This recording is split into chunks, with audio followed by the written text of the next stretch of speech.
Hello बच्चों, मैं आपका सचिन भैया आ चुका हूं आज आपके सामने क्लास 10th साइंस के मोस्ट एक्सपेक्टेड क्वेश्चंस को लेकर के। बच्चों, अगर अभी तक आपने साइंस में कुछ भी नहीं पढ़ा है, कोई घबराने की जरूरत नहीं है, कोई हताश होने की जरूरत नहीं है। आपके सचिन भैया आपके साथ हैं और अभी भी पूरा 1 महीना बाकी है आपके बोर्ड्स को आने के लिए। हम पूरी जी जान लगा देंगे, लेकिन आपके नंबर को बोर्ड्स में नहीं कटने देंगे। तो हम लेके आए हैं top 5 important questions of the science जो आपके एग्जाम में आने की मैक्सिमम प्रोबेबिलिटी रखते हैं और यहीं से आपका पेपर आएगा। बिल्कुल सही बोला गया है, यहीं से पेपर आएगा। अब कई बच्चों का सवाल होगा, सर क्या मैं इसे देख सकता हूं, क्या नहीं सकता, मैंने कुछ नहीं पढ़ा अभी तक, मैं बोर्ड्स में फेल हो जाऊंगा। भैया कमेंट देख के परेशान हो गए थे, तो सब बच्चे इसे देख सकते हैं, सबके ये काम का होने वाला है। इसमें हर एक टॉपिक को मैंने लिया है और एक टॉपिक को लेने के बाद उसका प्रॉपर एक्सप्लेनेशन भी दिया है। बाकी मैं इसमें ज्यादा कुछ नहीं बोलूंगा, अपने जेन्युइन रिव्यूज जरूर देना सेशन को अटेंड करने के बाद में, क्योंकि सेशन होने वाला है बिल्कुल धमाकेदार। तो चलिए भाई शुरू करते हैं। हमारा सबसे पहला क्वेश्चन है स्क्रीन के ऊपर, that what is thermite reaction? Give the reaction. Is this reaction a redox? If yes, then which substance is oxidized or reduced during the reaction? बच्चों, सबसे पहला क्वेश्चन हमसे पूछा गया है कि जो हमें रिएक्शन है, थर्माइट रिएक्शन क्या होती है। अगर आपको पता है तो फटाफट से कमेंट सेक्शन में थर्माइट रिएक्शन लिखिएगा। अब देखते हैं कि क्या ये रिएक्शन जो है हमारी ये रिडॉक्स रिएक्शन है। अगर है तो बताओ कौन सा सब्सटेंस आपका ऑक्सीडाइज हुआ है और कौन सा सब्सटेंस आपका रिड्यूस हुआ है। ये बोर्ड्स में आने वाला बहुत ही ज्यादा कॉमन क्वेश्चन है और इंपॉर्टेंट भी है। तो ना ही हम बस थर्माइट रिएक्शन की तो यहां पे ना ही बस हम थर्माइट रिएक्शन के बारे में जानेंगे, बल्कि ये भी जानेंगे कि इस रिएक्शन के इंपॉर्टेंट पॉइंट्स क्या है। आइए देखिए डिस्कस करते हैं। सबसे पहला, yes thermite reaction is basically iron oxide that is rust reacting with the aluminium to produce the molten iron. आपको पता होगा कि हमारे जो बहुत सारे रेलवे ट्रैक्स होते हैं, इनमें अगर पटरियों पे जंग लग जाए, या पटरियां लोहे की बनी होती हैं, लोहे और इसमें बाकी हम तो चलिए भाई शुरू करते हैं। हमारा सबसे पहला क्वेश्चन है स्क्रीन के ऊपर, that what is thermite reaction? Give the reaction. Is this reaction a redox? If yes, then which substance is oxidised और रिड्यूस्ड ड्यूरिंग द रिएक्शन। बच्चों, सबसे पहला क्वेश्चन हमसे पूछा गया है कि जो हमें रिएक्शन है, थर्माइट रिएक्शन क्या होती है। अगर आपको पता है तो फटाफट से कमेंट सेक्शन में थर्माइट रिएक्शन लिखिएगा। अब देखते हैं कि क्या ये रिएक्शन जो है हमारी ये रिडॉक्स रिएक्शन है। अगर है तो बताओ कौन सा सब्सटेंस आपका ऑक्सीडाइज हुआ है और कौन सा सब्सटेंस आपका रिड्यूस हुआ है। ये बोर्ड्स में आने वाला बहुत ही ज्यादा कॉमन क्वेश्चन है और इंपॉर्टेंट भी है। तो यहां पे ना ही बस हम थर्माइट रिएक्शन के बारे में जानेंगे, बल्कि ये भी जानेंगे कि इस रिएक्शन के इंपॉर्टेंट पॉइंट्स क्या है। आइए देखिए डिस्कस करते हैं। सबसे पहला, yes thermite reaction is basically iron oxide that is rust reacting with the aluminium to produce the molten iron. आपको पता होगा कि हमारे जो बहुत सारे रेलवे ट्रैक्स होते हैं, इनमें अगर पटरियों पे जंग लग जाए, या पटरियां लोहे की बनी होती हैं, लोहे और इसमें बाकी हमारे एलिमेंट्स भी कंबाइंड होते हैं, तो जब वहां पे पटरियां हमारी टूट जाती हैं, उसमें कोई फॉल्ट आ जाता है, तो उस टाइम पे हम यूज करते हैं रेलवे ट्रैक्स की वेल्डिंग के लिए थर्माइट रिएक्शंस का। थर्माइट रिएक्शन में बेटा हम क्या करते हैं, हम जो हमारा रस्ट होता है, रस्ट को रिएक्ट करवाते हैं एल्यूमिनियम मेटल के साथ में, और यहां पे रिएक्शन इतनी ज्यादा एक्सोथर्मिक होती है कि हमारा लोहा पिघल जाता है, आवर आयरन गेट्स मेल्ट। यही बात यहां पे लिखी गई है, that the reaction releases a large amount of heat. इस रिएक्शन में इतनी लार्ज अमाउंट में हीट निकलती है, that is around 2500 degree Celsius, 2500 degree Celsius बहुत हाई टेम्परेचर है, आप जल भून के राख हो जाओगे इसके अंदर।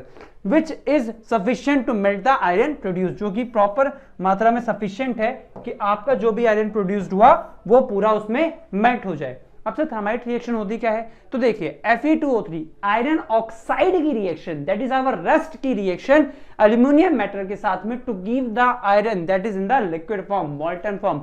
आयरन नॉर्मली सॉलिड स्टेट में होता है, पर यहां पे हमारा आयरन मोल्टन फॉर्म में पाया जाता है, to give the aluminium oxide, to give the aluminium oxide. So यहां पे देख पा रहे हैं हम, यहां से यहां पे जाने में, दैट इज यहां से यहां पे जाने में हमारा ऑक्सीजन का रिमूवल हुआ है, तो ये हो जाएगा बेटा हमारा रिडक्शन, ये हो जाएगा हमारा रिडक्शन। और यहाँ पे एल्यूमिनियम से एल्यूमिनियम ऑक्साइड पे आने पे ऑक्सीजन का एडिशन हुआ है, तो ये हो जाएगा हमारा oxidation.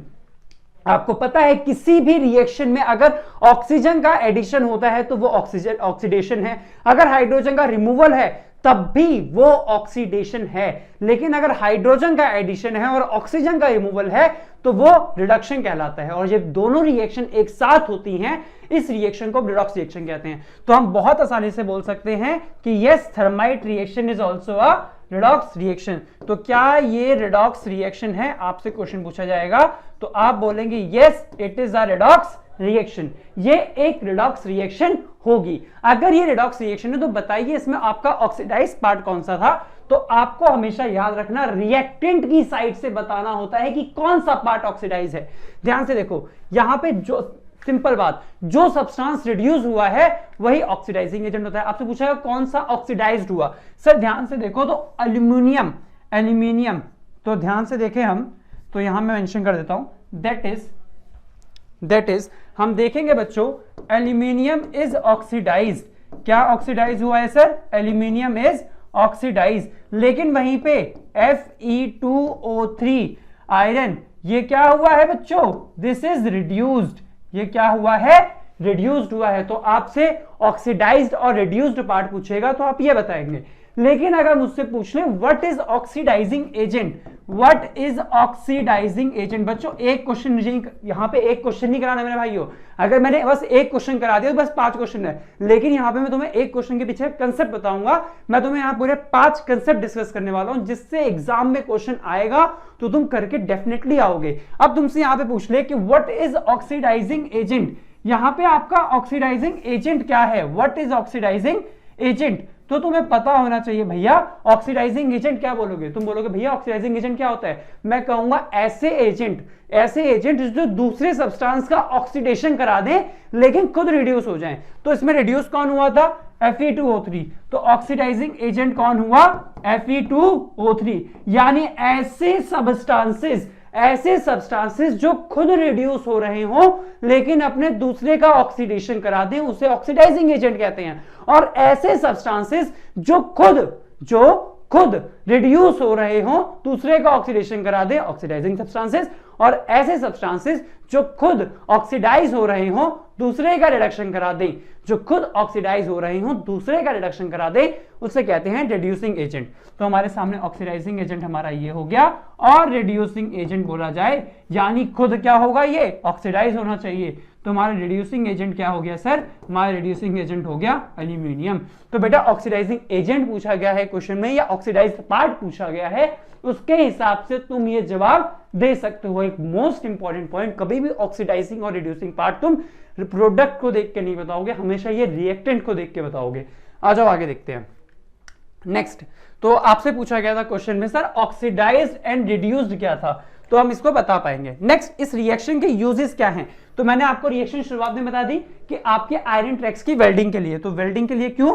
Because it is commonly used in the welding of railway tracks together. आपके जो रेलवे ट्रैक्स होते हैं जो अलग अलग होते हैं उनको साथ में जोड़ने के लिए, उनकी वेल्डिंग के लिए हम इसका यूज करते हैं। कटिंग ऑफ द मेटल्स को काटने के लिए, आप जानते हैं मेटल्स कितने हार्ड होते हैं एकदम सॉलिड फॉर्म में, तो अगर वो लिक्विड फॉर्म में हो जाएंगे तो आप उन्हें इजीली सेपरेट आउट कर सकते हैं। Thermite reaction are used in the military and the industrial application for cutting through the steel and the other metals. आपको बाकी उसको मेटल्स को कट करने के लिए आप थर्माइट रिएक्शन यूज करते हैं। तो आपको यहाँ पे थर्माइट रिएक्शन की 2 एप्लीकेशन क्लियर हो गई। थर्माइट रिएक्शन, एक रस्ट को जब हम रिएक्ट करवाते हैं एल्यूमिनियम के साथ में तो आयरन और एल्यूमिनियम ऑक्साइड बन रहा है, आपको ये क्लियर हो गया। ऑक्सीडाइजिंग रिड्यूसिंग पार्ट क्लियर हो गया। तो पहला क्वेश्चन डन है, सब बच्चों का डन है, तो लिखिए 1 डन। ठीक है, आइए सेकंड क्वेश्चन के ऊपर। We are advised to take the iodized salt in our diet by the doctor. Doctor हमें कहता है कि आप जो नमक खाते हैं उसमें आयोडीन होना चाहिए। टीवी पे एडवर्टीजमेंट आती है आयोडाइज्ड सॉल्ट, अलग से आयोडाइज्ड सॉल्ट लिख के बहुत महंगे नमक में बेचा भी जाता है। कारण क्या है सर? कि पूछते ना क्या आपके टूथपेस्ट में नमक है, वैसे नमक पूछा जाता है क्या आपके नमक में आयोडीन है। तो आप भी सबसे पूछना क्या आपके नमक में आयोडीन है। तो भैया आयोडीन इतना जरूरी क्यों है, आइए देखते हैं। आयोडीन इतना जरूरी इसलिए है because iodised salt is recommended because it contain the iodine, क्योंकि उसके अंदर आयोडीन कितनी नई बात है ना, उसके अंदर आयोडीन होता है। Because a crucial element for the proper functioning of the thyroid gland, हमारी बॉडी में पाए जाने वाला थायराइड ग्लैंड जो कि इस साइड, मैं ऐसे क्यों कर रहा हूं क्योंकि इस साइड लोकेटेड होता है, तो हमारी बॉडी में नेक रीजन में पाए जाने वाला थायराइड ग्लैंड जो होता है बेटा, उसमें एक हार्मोन निकलता है थायरॉक्सिन। क्या नाम है उस हार्मोन का? थायरॉक्सिन। तो थायरॉक्सिन हार्मोन जो होता है ये हमारा थायराइड ग्लैंड प्रोड्यूस करता है।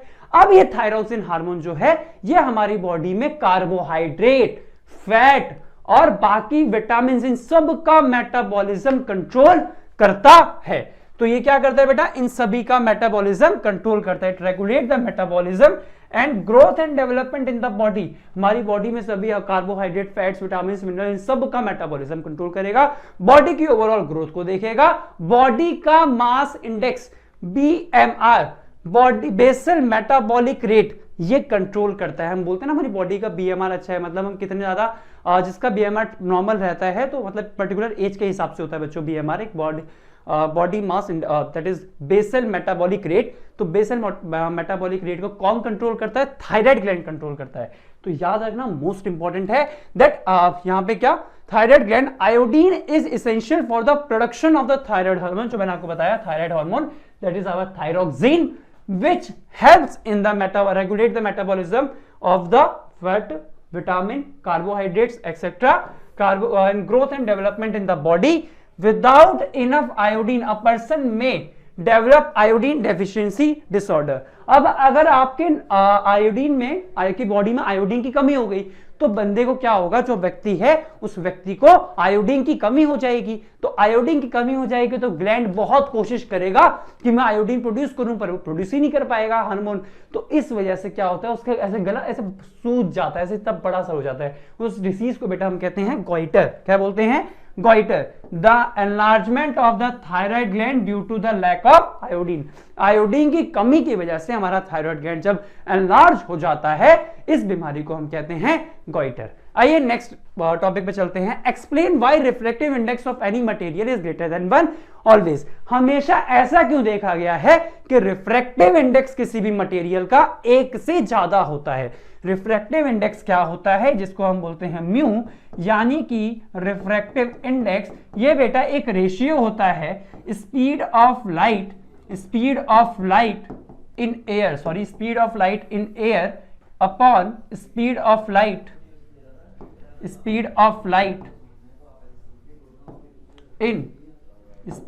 Light in medium.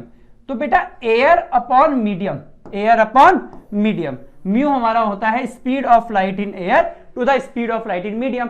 अब हमें पता है कि हमारे किसी भी मीडियम में अगर लाइट ट्रेवल करेगी तो मीडियम में बहुत सारे पार्टिकल हैं। अब भाई मान लो मुझे हाईवे पे अपनी गाड़ी भगानी है और एक मुझे एकदम गली में से गाड़ी निकालनी है, तो किस पे मुझे अपनी गाड़ी को भगाने में ज्यादा आसानी रहेगी? सर बिल्कुल हाईवे पे, क्योंकि वो पूरी खाली रोड है, आप मस्त भगाते हुए ले जाओ। लेकिन अगर गली रहेगी तो मुझे बार बार ब्रेक मार मार के चलना पड़ेगा ना। तो बेटा ऐसे ही अगर एयर होती है तो एयर के अंदर ज्यादा पार्टिकल्स नहीं होते, आराम से लाइट जो है वो ट्रेवल कर जाएगी। लेकिन सर अगर यहां पे किसी मीडियम के अंदर है तो मीडियम के अंदर ऐसे पार्टिकल्स प्रेजेंट होते हैं, तो लाइट क्या होगी, लाइट थोड़ा सा आगे बढ़ी फिर बेंट होगी, आगे बढ़ी बेंट हो गई, आगे बढ़ी बेंट हो गई, क्योंकि उसे बाबा उसकी ठोकरें होती हैं, तो इसलिए उसकी स्पीड थोड़ी सी कम हो जाती है। ठीक है, अब जिस मीडियम का रिफ्रैक्टिव इंडेक्स जितना ज्यादा होगा, लाइट उसमें उतनी कम धीरे ट्रेवल करेगी। जिस मीडियम भाई जो गली जितनी पतली होगी आप उसमें उतना धीरे धीरे तो जाओगे अपनी गाड़ी लेकर के, वही बात है। ठीक है, आइए देखें। The refractive index of a material is always greater than 1 because it represent the ratio of speed of light in the vacuum that is our air और द वैक्यूम। हमारे सिलेबस में वैक्यूम और एयर एक ही बात है। Vacuum to the speed of light of the material in the material यानी कि medium. Since light travel slower in any other medium compare to vacuum, light किसी भी मीडियम में जाएगी तो धीरे ट्रेवल करेगी। The refractive index of any material is always greater than 1, तो किसी भी मटेरियल का रिफ्रैक्टिव इंडेक्स हमेशा 1 से ज्यादा रहेगा। The speed of light is highest, तो सबसे ज्यादा स्पीड ऑफ लाइट कहां पे होगी हमारी? एयर में होगी। कहां पे होगी? एयर में होगी। Next question is state joules law of heating. भैया बोर्ड का मोस्ट इंपॉर्टेंट क्वेश्चन है, ये एग्जाम में आने की प्रोबेबिलिटी 95% से ऊपर है। क्या 100% आएगा ये वाला क्वेश्चन? तो सो मल्टीपल चॉइस में आ जाए, कहीं से भी आ जाए, इसका ये क्वेश्चन आना तो फिक्स ही रहता है हमेशा।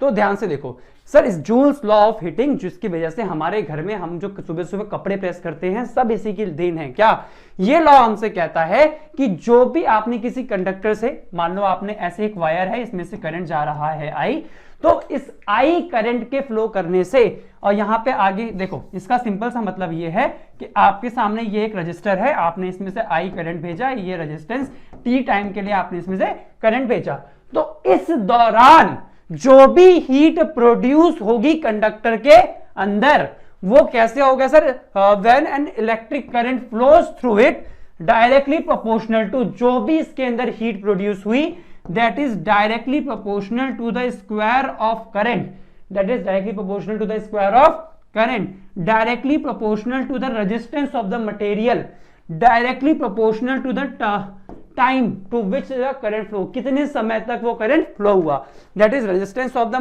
conductor, कितना ज्यादा उसमें प्रतिरोधकता है, कितना ज्यादा उसके अंदर रेजिस्टेंस है, कितना ज्यादा उसके अंदर करंट फ्लो करा, और कितने समय तक के लिए करंट फ्लो करा।